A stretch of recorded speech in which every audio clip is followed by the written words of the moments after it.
Por que algumas pessoas vendem tanto e outras não têm sucesso na arte das vendas? Por que será que para alguns é difícil falar sobre preço, falar sobre valor e para outras é tão fácil? Qual a estratégia a seguir? O que é mais correto? O que dá certo de fato? Para aquele profissional de serviço, eu sou médico, sou advogado, sou engenheiro, como que eu faço a minha proposta? Como que eu elaboro? De que maneira eu apresento o meu preço para o cliente?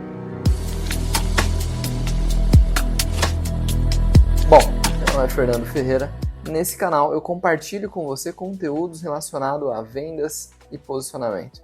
Nós entendemos que com mais dois pilares, que são funis inteligentes e atração, você vai ter o que compõe o mecanismo ao qual a gente apelidou. Inclusive, ele é um canal que a gente criou lá no Spotify, então aproveita para ouvir também o nosso podcast. Mas vamos lá, você já parou para pensar que algumas pessoas, quando fazem as suas propostas, elas não têm o mínimo de conversão? Ou seja, às vezes você faz 50, 100 propostas, por que será que nenhum cliente fechou? Será que você está se posicionando da forma correta? Será que é um ajuste na forma qual você apresenta o seu preço? Então eu quero contar para você o que dá certo e o que não dá certo para profissionais de serviço no digital, tá bom? Primeira coisa que não dá certo. Você não vai apresentar o seu preço cheio. Gente, eu já recebi proposta de mais de 70 mil reais de uma companhia, a qual, obviamente, não me conquistou. Não só foi a questão do preço, tá? Mas sim a forma qual foi apresentada. Vem um PDF enorme, com na última página, depois de 30, 40 páginas, o preço, né? Que é onde a gente busca a informação. Quanto custa? Mas por que eu tive esse comportamento? Por que será que eu rolei todas as páginas da proposta e fui direto para o preço? Uma, eu não vi um posicionamento adequado. Duas, eu estava mais preocupado com o preço do que efetivamente a entrega. Muitas das vezes, o seu cliente pensa assim também. A questão é como você gera o rapport necessário para que ele veja valor antes de ele ver preço. Começa atrás das cortinas antes de você realizar efetivamente uma proposta. Hoje, gente, 60%, 70% das informações o lead ele já detém. Desculpa ser honesto, mas existem dezenas de profissionais que se parecem com você, fazem o mesmo serviço que você faz. Vamos pensar um exemplo gigante e claro. Existem quantas empresas de telefonia que criam ali produtos relacionados a celular? E por que uma delas é tão gritante a diferença que eu nem preciso falar qual você já está imaginando? Pois é, a Apple.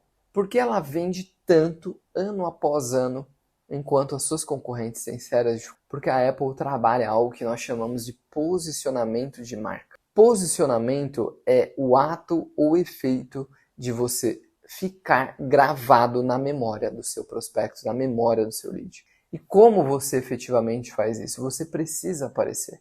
Então, existe uma máxima que é: quem não é visto, não é lembrado. E essa é uma máxima muito verdadeira. Por quê? Se você não tem repetição, não tem frequência na mente do seu lead, como é que de fato ele vai lembrar que você existe? Como é que de fato você vai construir um relacionamento com esse cara, sendo que você não aparece com frequência para ele? Então, às vezes, você se imagina, poxa, mas eu enviei a proposta, eu coloquei o preço ali na forma parcelada, né, que é o próximo tópico, e não tive nenhum retorno, o lead ficou sem responder e etc. Cara, não pega atalho, não adianta, a gente já testou muito no digital. Hoje em dia não é só você criar uma LP, colocar um botão de WhatsApp ali e achar que você vai vender. Você não vai. Essas histórias, elas são muito mal contadas pelos gurus de palco, gente que não faz de verdade, que não está no campo de batalha. Para você vender contratos de alto valor com diferenciação de mercado, por exemplo, como a Apple vende, você acha mesmo que ela está preocupada com preço? Hoje as pessoas brigam para comprar um iPhone aqui no Brasil de 15 mil reais, 12 mil reais. E as pessoas compram, enquanto existem celulares que custam 800. Por que isso? Porque pessoas preferem uma marca a outra. Você já parou para se perguntar? Essas questões que são tão simples, mas que muitas das vezes passam.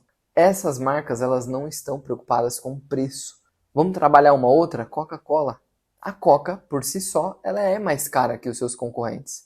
Não é que uma tubaína e etc. E aí existem algumas estratégias que a Coca se utiliza para poder se repetir e estar frequente na mente dos consumidores dela. Primeiro, ela trabalha muitos atributos relacionados à felicidade, atributos relacionados à família, à harmonia. Quando você vê aqueles ursos polares, amigáveis, etc., você acha que é à toa. Uma marca bilionária, multinacional, como a Coca-Cola, ela vai colocar um urso na frente da sua tela à toa? Pessoas sorrindo, brindando, sendo felizes ali à toa? Claro que não.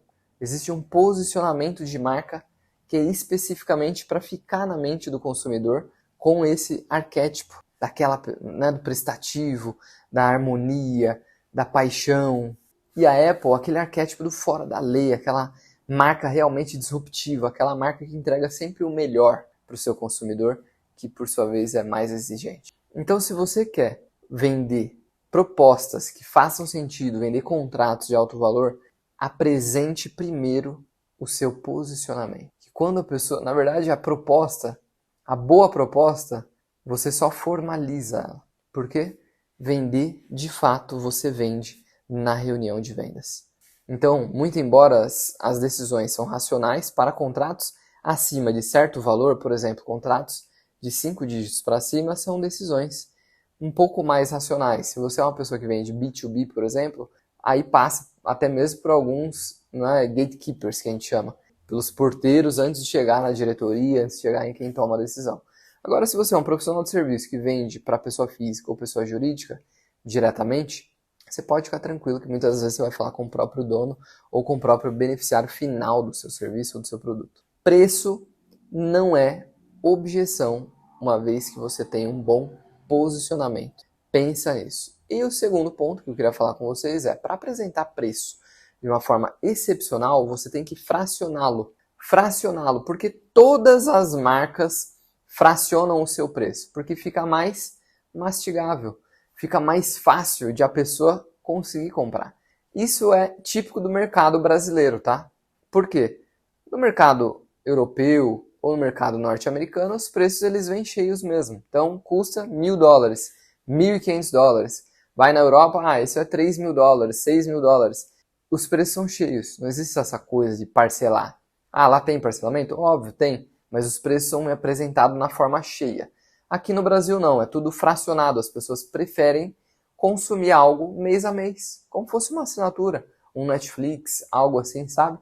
Então, passe a fazer as suas propostas de forma fracionada. De repente, separe em 2, 3 passos. Talvez faça sentido para o seu público. Facilita a forma de pagamento. Isso você precisa ter, que é ferramenta de trabalho. Então, sempre que for apresentar uma proposta, faça ela de forma fragmentada. Você não está perdendo seu valor, até porque eu não estou pedindo para você alterar o seu valor, mexer no seu preço, porque isso não vai ajudar em nada. Aliás, você só vai frustrar quem paga o que deve para o seu serviço, porque essa pessoa paga o preço justo, em benefício de quem não está alinhado com a marca. Então não faça isso. O que eu estou falando é facilite a vida do seu cliente, tá bom? Espero que você tenha gostado desse vídeo, nos ajude, curte esse vídeo, se inscreve no canal que a gente está só começando e vamos juntos. Até o próximo vídeo.